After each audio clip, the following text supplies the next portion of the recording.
Bab 3952.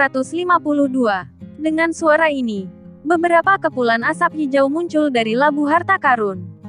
Xiao Yan tidak segera berhenti, dan bergegas menuju Zhu Yao yang menembak mundur dengan kecepatan tercepat, hanya dengan memanfaatkan kesempatan untuk membunuhnya saat ini perang dapat berakhir. Zhu Yao bukanlah titik kuncinya. Titik kuncinya adalah Dewa Taiksu berkepala 6 yang memiliki kekuatan abadi yang tidak diketahui jumlahnya di belakang. Banyak tokoh yang awalnya menyerang Xiao Yan. Tiba-tiba, beberapa orang muncul di depan mereka entah dari mana, dan segera mereka mendengar jeritan yang menyedihkan. Sudah lama sejak aku keluar, Sue Lingxun mengayunkan bilah kunci besi dan menggambar lingkaran di kehampaan dengan gila. Gaya bertarungnya paling brutal. Jika kamu menangkapnya, kamu harus dibunuh. Bentuk tubuh labu harta dibagi menjadi 2 bagian, dan 2 bagian dibagi menjadi 4 bagian. Meningkat berturut-turut memegang pedang kecil. Ia memiliki kekuatan serangan yang baik, dan jumlahnya meningkat. Pendekar pedang gila itu meletakkan tangannya di belakang punggungnya, dan 2 pedang roh terbang keluar dari kotak pedang di belakangnya, terbang melewatinya, dan kemudian langsung menusuk orang Taiksu terdekat. 9 ekor seperti rubah iblis berekor 9 menutupi langit, dan dengan satu pandangan di matanya, sosok Taiksu yang awalnya galak dan penuh niat membunuh membeku. Kemudian mereka semua sujud di depan rubah iblis berekor 9, hanya untuk melihat rubah iblis berekor 9 menjentikkan jarinya, dan sosok Taiksu yang berlutut tiba-tiba berdiri, mengayunkan senjata di tangannya dan menyerang rakyatnya sendiri. Ini adalah teknik pesona pamungkas. Teknik ini didasarkan pada kekuatan jiwa, tetapi sebenarnya lebih pada kekuatan darah. Pesona yang begitu kuat hanya dapat dicapai dengan kekuatan darah.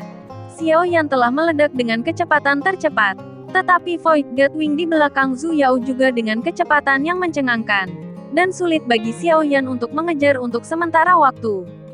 Gadis bayangan senior, pada saat ini, Xiao Yan berteriak ragu-ragu melalui transmisi suara jiwanya.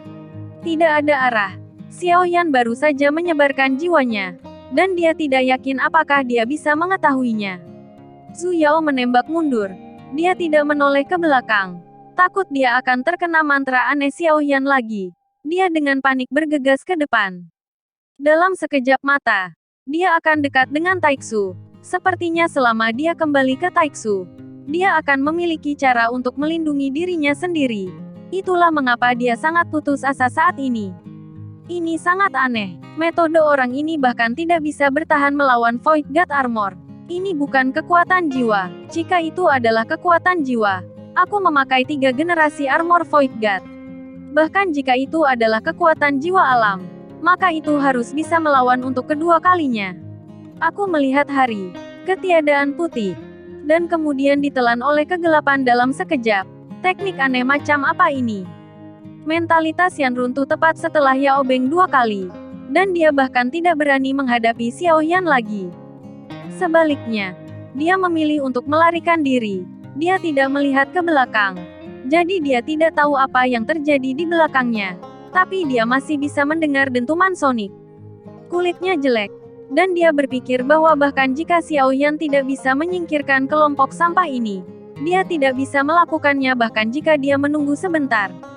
Itu akan segera tiba. Dewa Eterik akan membuka perlindungan. Dia tidak akan dapat menerobosnya dalam waktu singkat dengan kekuatannya sendiri. Itu akan cukup sampai dukungan tiba, pikir Zhu Yao dalam hatinya. Namun ketika dia melihat Dewa Taiksu yang semakin dekat dan semakin dekat di depannya, tiba-tiba baju besi Dewa Kekosongan di tubuhnya mulai menumpuk di kepalanya. Tepat ketika Zhu Yao tidak tahu harus berkata apa, kepalanya sepertinya dipukul dengan keras, dan dia bahkan bisa mendengar suara tulang lehernya patah secara langsung. Namun, armor Void God yang kuat di tubuhnya sepertinya telah memblokir pukulan fatal ini untuknya. Wajah Zhu Yao masih shock, dan kristal tembus pandang seukuran ibu jari muncul di telapak tangannya. Sial, apa ini? Kejutan Zhu Yao membuat jantungnya berdetak sangat kencang. Dan dia sudah ketakutan di bawah topeng. Dan dia hanya ingin lari untuk hidupnya saat ini. Sayap Valkyrie di belakangnya mengepak dengan panik. Kecepatannya mencapai batas. Sosoknya berubah menjadi bayangan di kehampaan. Kecepatannya sangat cepat sehingga sulit untuk ditangkap dengan mata telanjang. Namun di suatu tempat di kehampaan, dalam kegelapan, ada sosok cantik di sini, yang hampir menyatu dengan kehampaan. Bahkan jika Anda melewatinya, sulit untuk mendeteksi keberadaannya. Dia mengeluarkan kristal lain dari pinggangnya, memasukkannya ke dalam senjata di tangannya, dan segera mendengar suara peng. Suara aneh itu berumur pendek, dan kehampaan kembali menjadi tenang dalam kehampaan yang begitu luas. Suara seperti itu sulit menarik perhatian orang. Bersama-sama tampaknya menjadi gelap lagi, sampai sosok Zhu Yao yang berlari kencang di ujung tiba-tiba membeku. Seluruh sosoknya berguling-guling di kehampaan dengan cara yang aneh, seolah-olah dipukul dengan keras. Sambil terus berjatuhan dalam kehampaan, sepertinya tidak ada gerakan untuk waktu yang lama. 5 napas. Sebuah suara lembut datang dari telinga Xiaoyan, dan dia tahu Yingyi lah yang mengirimkan suara itu kepadanya. Sosok Xiaoyan sudah mendekati Zhu Yao hanya dalam beberapa tarikan napas setelah yang terakhir kehilangan akal sehatnya untuk waktu yang singkat. Itu juga waktu yang dihitung oleh Yingyi. Mengatakan 5 tarikan napas adalah 5 tarikan napas. Setelah 5 napas, Zhu Yao hidup kembali. Ada peluru kristal ditutup kepala Zhu Yao, tapi masih belum menembus baju besi dewa palsunya. Xiaoyan telah melihat peluru kristal ini sebelumnya, yang disebut Lost Soul Pill, dan memiliki kemampuan untuk menembus jiwa. Itu sebabnya saya secara singkat mengontrol waktu 5 napas Zhu Yao sekarang. Tetapi untuk Xiaoyan, waktu 5 napas sudah cukup. Saat Zhu Yao sadar, suara seperti kematian terdengar di telinganya. Jangan lari, aku akan mengirimmu ke jalanmu. Begitu kata-kata itu jatuh, terdengar suara siulan di telinganya, dan kekuatan besar langsung mengenai topengnya. Dan nyala api juga menyembur ke dalam langit. Sosok Zhu Yao seperti layang-layang dengan tali putus, dengan api melilit tubuhnya, menggambar garis api di kehampaan. Xiaoyan tidak memberi Zhu Yao kesempatan setelah dia membanting dengan keras dengan satu kaki. Pada saat yang sama Zhu Yao menembak ke belakang. Sosok Xiaoyan telah melintas di belakang Zhu Yao. Ada suara teredam lainnya. Xiaoyan membentur lututnya. Seluruh tubuh Zhu Yao membungkuk, dan suara berderak datang dari bawah baju besi Void God.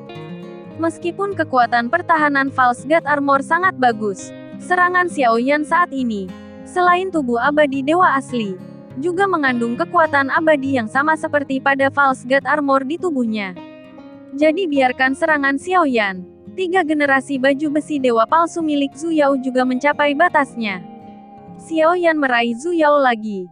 Dan kali ini 2 pukulannya menghancurkan topeng Zhu Yao, memperlihatkan wajah berdarah, yang penuh dengan kengerian. Jangan khawatir tentang jalan menuju neraka ini, kamu tidak akan sendirian. Wajah Xiaoyan tegas. Wanita dan pria hanyalah penyusup taiksu di matanya. Mereka semua harus dikutuk.